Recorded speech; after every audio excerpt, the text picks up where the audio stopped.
I'm Rachel Moore. I'm with Colorado Afterschool Partnership, and I am so thrilled to share Dani Wesolowski today. She is also of Colorado.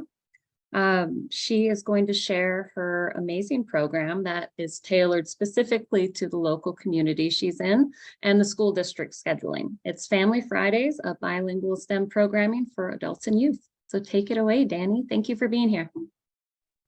Thank you, Rachel. Welcome everyone to this presentation. We're going to be covering Family Fridays, a bilingual STEM program for adults and youth.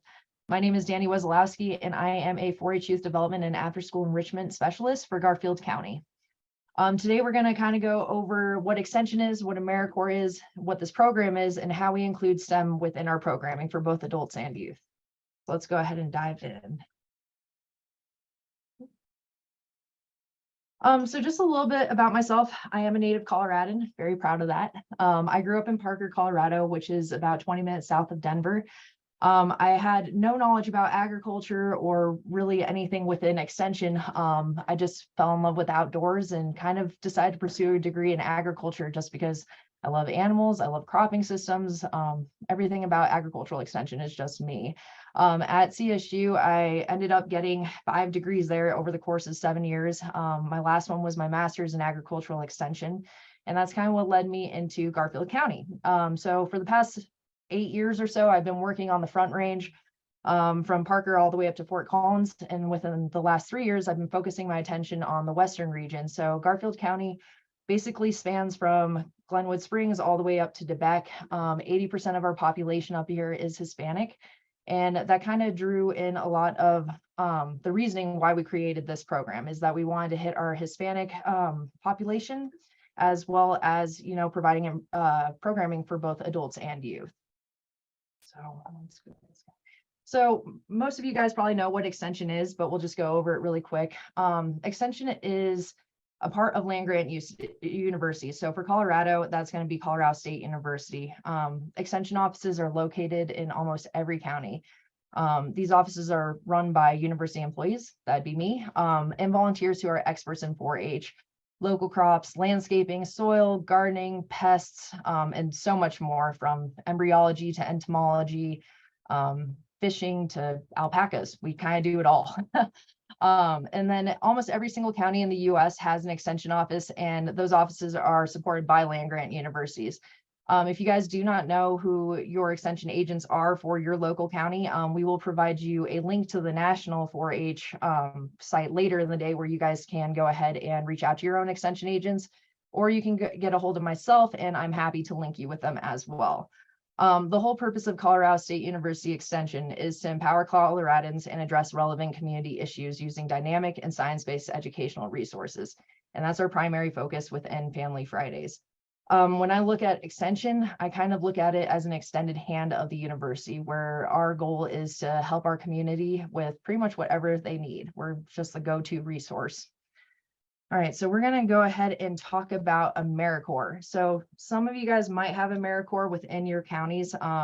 Garfield County hosts 3 AmeriCorps members, which AmeriCorps is a federal agency that brings people together to tackle the country's most pressing challenges through national service and volunteering.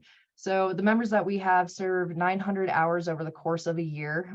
They receive a living allowance and a educational award at the end so that they can pursue their further degrees or more educational knowledge through different universities, etc. The goals of AmeriCorps for our county are to support the STEM programming taking place. So both of our AmeriCorps members are teachers in our county that decided to join us and do after-school programming, and they are a big part of our bilingual Family Fridays. So we bring in our AmeriCorps members, Colorado Mountain College, and then our staff to make this program happen. Within AmeriCorps as well, their goals are to help to develop community partnerships by providing a valuable service. And for this example, Family Fridays is that. And then another big part of AmeriCorps is that we try to do low cost but easily accessible resources. So later in this presentation, we'll go through the 52-week program, which is basically 52 weeks of STEM challenges in one book, one website that it's a one-pager, and then also it has basic supplies and resources in it, which keeps it affordable for families, and it makes it easily accessible to them as well.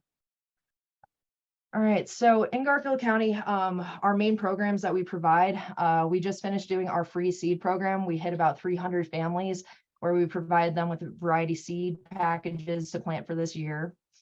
We're just getting started in our entomology program, which we partner with Insect Lore to provide teachers and homeschool families with entomology kits that can be ladybugs, caterpillars, praying mantises, ant farms, all the critters. We also provide embryology, where kids can go ahead and study incubators of chicken eggs and watch them from start to finish. And then we usually take those chickens and donate them to the public. Some other courses that we teach are summer survival skills and winter survival skills. So for summer survival skills, we go outside, we show them how to build shelters, do fires, how to leave no trace, all those fun things. And then winter survival is kind of the opposite of that. We take them out and go snowshoeing and skiing and do winter huts and all those fun things. And then we also do a kids free fishing clinic. We usually host 2 or 3 of those every year. We partner with Colorado Parks and Wildlife, where they will come out with a trailer and they'll teach up to 100 kids at a time and teach them how to, set up their fishing poles, how to fish safely and responsibly. And then they will actually spend the day fishing with the kids, and then the kids get to take their own fishing poles home.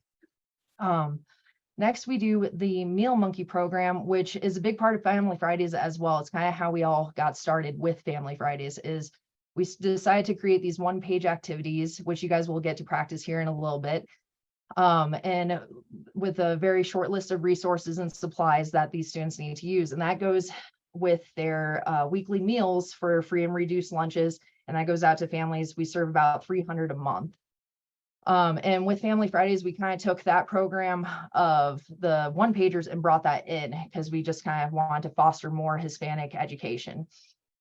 Some other courses that we teach are orienteering. Archery is a huge deal here. We have shooting sports, obviously, within 4-H, but we decided to take it and turn it into more of an after-school program. So we will teach archery for about 6 to 8 weeks a year at 3 to 4 different schools.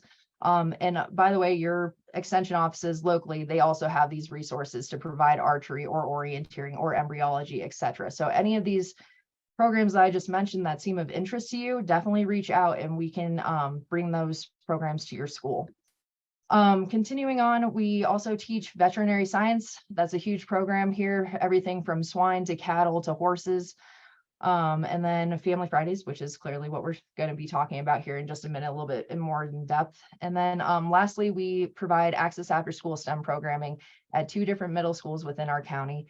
And that runs a couple days a week for about 2 hours. We have groups of 15 to 20 kids, and we pretty much do all the following from seed programs to entomology to embryology all in one. So let's go ahead and take a look at Family Fridays more in depth. So this is a program that we do provide in English and Spanish for both youth and adults. Kids and their parents are separated into 2 different groups where parents are there to learn about, English literacy or getting their HSE or GED programs. And we provide them instructors to assist them with their homework or whatever activities that they need help with. As for the kids, that's kind of what Extension specializes in. So we provide the STEM programming for them in correlation with their parents going and doing their own classes for English or Spanish assistance. So within our STEM programming, we wanted to create a literacy outreach program for families where parents receive the support that they want and resources to help their children with school and reading achievement. So we bring in children who are in 2nd to 6th grade. Sometimes we have some pre-K kids, which is always fun. But we basically provide them with group and individual support with reading through fun activities and new materials. And it's not just reading. We do everything from reading to coding to engineering, STEM. So, and then our STEM activities are provided for ages 6 and older. That's just kind of when they begin to receive that information more in an applicable way. As for the younger kids, we do provide a pre-K program where it's mostly just fun outdoor stuff. They get to catch bugs and do research assignments on that, where they basically just look at stuff under a microscope, get to dissect things and get their hands dirty. So let's keep on going with this guy. So incorporating STEM into Family Fridays. I think it's well known that the benefits of STEM, promoting equality in education, fostering creativity, teaching collaboration, and integrating multiple disciplines. We really try to show real world applications and use hands-on learning to teach these kids. And that way we're developing their critical thinking and encouraging their independent exploration of whatever subject we are teaching. STEM is also very good for building resilience and sparking interest in future careers. It's amazing how many kids we have coming out of our Family Friday programs are like, oh, I want to be a scientist. I want to be an engineer. And we really just want to promote and do whatever we can to foster that within them. So this is where the 52-week program kind of comes into play with our Family Fridays. So we basically merged these two programs in order to make Family Fridays. So with COVID in 2020, that pandemic brought several challenges for Extension and the communities that we serve. The group that felt that isolation the most in our county were youth. They were basically, during COVID, they had no school. This past year, they went to 4-day-a-week programming. So we kind of wanted to provide this 5th-day programming for them so their parents could have, work time, and then the students would also continue their learning. So we wanted to provide educational resources through our Meal Monkey program that would allow students to engage in STEM while out of school. So everything that we do teach in Family Fridays, we also provide those kids with kits to take home and redo those experiments or to show their parents and practice and do more. Thus the 52-week program was born when we created 52 weeks of 1-pagers that had simplified instructions, good facts, and a limited resource / supply list that was required. And STEM in a Bag was also done in Spanish. So STEM in a Bag, STEM una bolsa. It provides a fun way for STEM educational activities for youth and their families. It was brought together through our AmeriCorps members, our 3 school districts, our extension office, and then 2 other partners, River Center and Lift Up organizations, which both provide meals to those students who are under-resourced. We also work with our local youth and families to see what the kind of programming they want so that we can incorporate that in what we're teaching. And what we have found in our county is that parents and families really want us to focus on outdoor education. So this year within Bilingual Family Fridays, we have focused it solely on outdoor education. So everything from Leave No Trace to Get Outdoors Colorado to just pretty much anything outdoors. So we just started our entomology program with our kids there. So they'll be raising these bugs and then they'll be taking them outdoors, and then that will progress into planting garden beds and then pollinators, etc. So we really just try to build on top of our programming and continue it on. So you guys should have this printout. It's called the Cesar Chavez Secret Coding Activity. And this is an example of the meal monkeys that we have. So you can see that it's both in English and Spanish. The what you need section is very brief. All you need is this worksheet and a pencil, which I hope you all have. What you're going to do with this activity is you're going to solve the code. So using the code below, solve each of the problems to figure out the phrase. I think we've all done this at a point or two. And then we also provide facts about Cesar Chavez to kind of tie in the worksheet to what we're actually trying to teach students. So not only just coding and mathematics, but also about the history of Cesar Chavez. So we're going to go ahead and do breakout sessions here. And in those groups, you're going to be in groups of 3 to 4. I would like you guys to introduce yourselves to the group, your name, your position, and why you decided to participate in this conference. Then as a group, I'd also like you to complete this activity.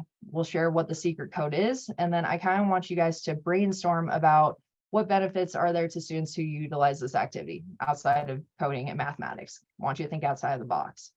And then answer these other two following questions. How can you use these types of resources in your classroom? And I would like you guys to share with one another some activities that you think could be turned into 1-pagers yourselves.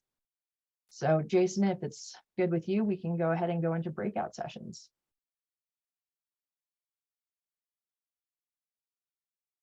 And you guys will have about 10 minutes. There will be a timer at the top of your screen.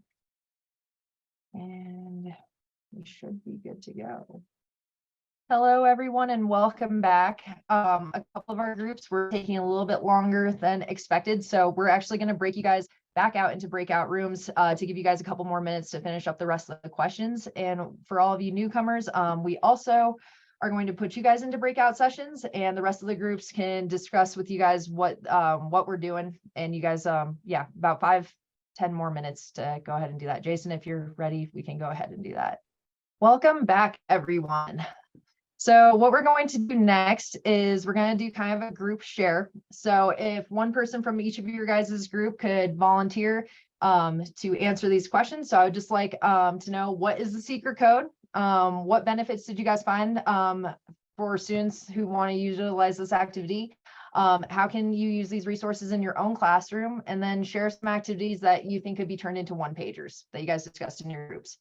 And Sam, I am going to pick on you and choose you to share first. Sounds good. So the secret code we got was Cesar Chavez, forgive me if I'm not saying his name correctly, Cesar Chavez harvested change. And then we talked a bit about how this really encapsulates, it really checks all the boxes for STEM.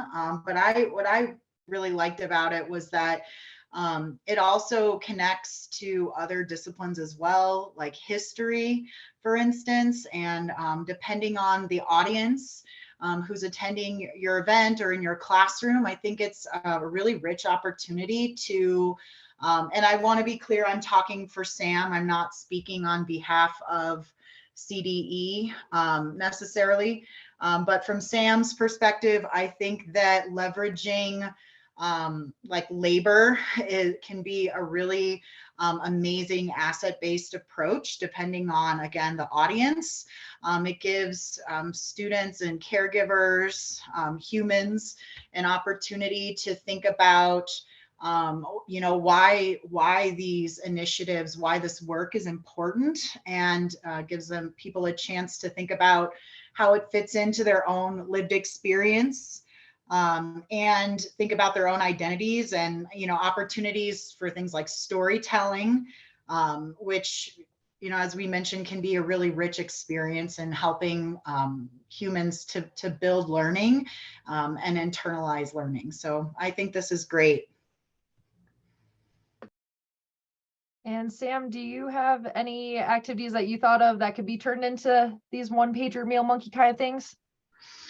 I like the mathematical basis of it. I'm wondering, like, what I'm thinking about is if there's any ways to also, and again, like, I'm not in a classroom anymore, so forgive me, there may be other folks that have better ideas, but we come up with the best things when we collaborate. I'm wondering if there's also opportunities to maybe even flip it around a little bit. So maybe the code, it would probably increase complexity a bit, but maybe the code that, like with the alphabet, is given more with the math, and then at the bottom, students are I don't know, like using like letters or other symbols that would increase the complexity. I also think that there's opportunities to maybe incorporate a different human being that's done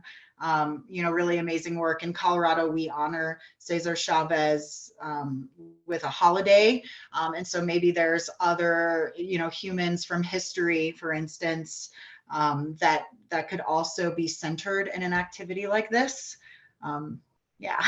I'm not sure. That's kind of the cool part, right? Is like this activity was focused mainly on Cesar Chavez and, his role in agriculture and immigration, but it could totally be applicable to any other person. You could do George Washington, you could do anybody that you wanted to. And like you were saying, it does pull in all these different pieces of, your STEM stuff, but also history. And I love your ideas on how to, make it a little bit more complex for older grade levels and stuff. And that's really what I do love about this program within the 52 weeks of STEM is like, yeah, it does look kind of basic to start, but there are always ways to change it and to make it more challenging for whatever age group that you find appropriate at that time. Thank you so much for sharing, Sam. Is there anyone from group 1 who would like to share? I'm going to start calling out names. Nope. Okay. Well, how about group 3?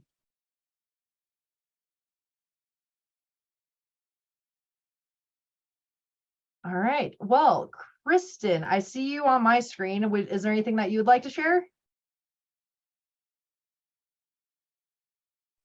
No? I just joined the session, so I apologize. No worries. Okay. How about Mackenzie or Rebecca? Do either of you guys have anything to share? No. Okay. I know Rebecca's mic is not working, but I can help with what we were talking about a bit. So we were talking about different models of after school and how we all work with different populations and have different niches, and how this could be flexible and adaptable to really showcase role models within the population that is being served. So if you have men of color, for instance, such as with Sims Fayula Foundation, you could have a STEM role model that showcases that population. If you are working with all girls, you could have a STEM female role model in that as well. So it's a great way to honor and show students and youth that if they can see it, they can be it. So you can put that role model on that highlights that population you serve. I love that. If you can say that one more time for me, Rachel. If you can see it, you can If be you it. can see it, you can be it. So if they can Love see that. themselves in that profession, then they're more likely to know that they can pursue it and find pathways to get to that profession. Wonderful. Thank you so much. I'm going to use that as my new motto. All righty, let's continue on. So we are going to go back into a brief breakout session for number 2. In this group, I want you guys to discuss what kind of resources you guys use for your programming and teaching in your current position. This can be state, this can be local, whatever works. And if you're like Sam and are no longer in the classroom, maybe share some things that you would have used if you were still in the classroom. I would also like to know, what resources are you guys lacking, or what are you in search for that we could help provide for you guys? And then lastly, I would like you guys to discuss, how can you provide extended education to students and their families? That could be, a Family Friday bilingual camp like we're doing, or a summer STEM camp, or however you see it. I would just like to hear your guys' ideas. So we're going to break out into groups of 3 and 4 again. Go ahead and discuss these questions. I'm going to give you guys a brief second just to write these questions down in case you can't see them in your actual groups. And then we'll do, Jason, let's do about 8 minutes. All right, welcome back, everyone. So we're going to do a group share really quick. Let's go ahead and start with group 1. Kristen or Maddie, would you like to share?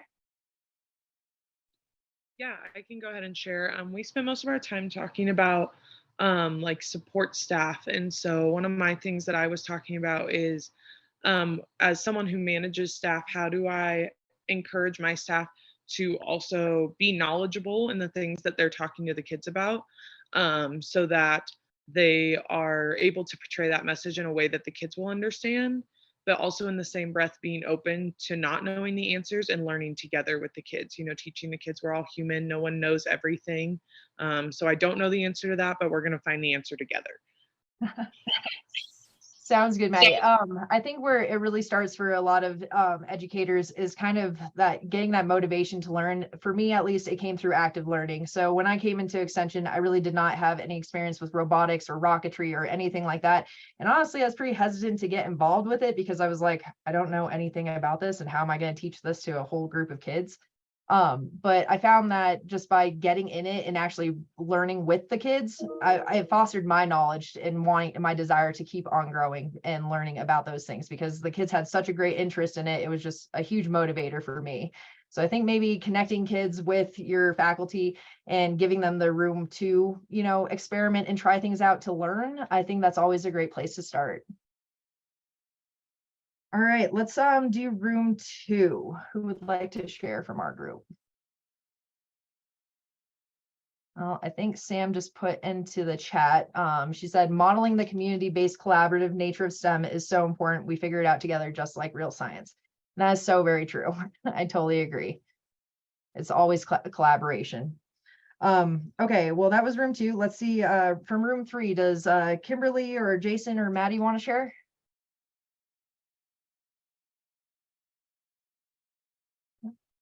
Okay, well, I will leave it up to the group then to, I would love to hear from you guys what resources you guys would like and are looking for your programming. So I can maybe link you guys up with certain types of programming. So if anybody wants to just hop on and kind of share what they're looking for, I'd be happy to take notes. I'll give you guys like 10 seconds to volunteer. Okay, all right, moving on then. So last, I just want to provide you guys with the resources that I use and then with my own personal information as well. So a few websites that I use that are free resources are listed on the right. I do enjoy Teachers Pay Teachers. Unfortunately, some of their material does have a cost to it, but majority of what they have are free, especially your printables and stuff like that. Student Powered Family is also a great resource just to get ideas for making one-pagers or simple activities for youth that, you know, are just kind of, you got to think on the spot. Another great resource is acceleratedlearning.com. They have a lot of virtual modules that you can also use to teach if you're kind of going and teaching virtually.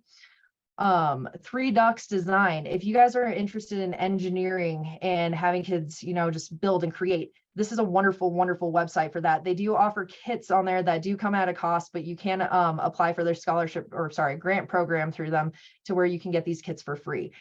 We do have some located in our office as well currently that I'm willing to ship out. So if you guys would like those resources, please email me. I'm happy to cover all the mailing charges and etc. Lastly, you have the Garfield Extension website. That's where you can find my information and everything that we do programmatically within our county. And then the extension.colorado.state.edu is the general extension website for Colorado State, where you can find all of our extension agents, all of the programs, and all of our free resources. They're all in one hub. And as always, if you have any questions or want specific materials or programs that are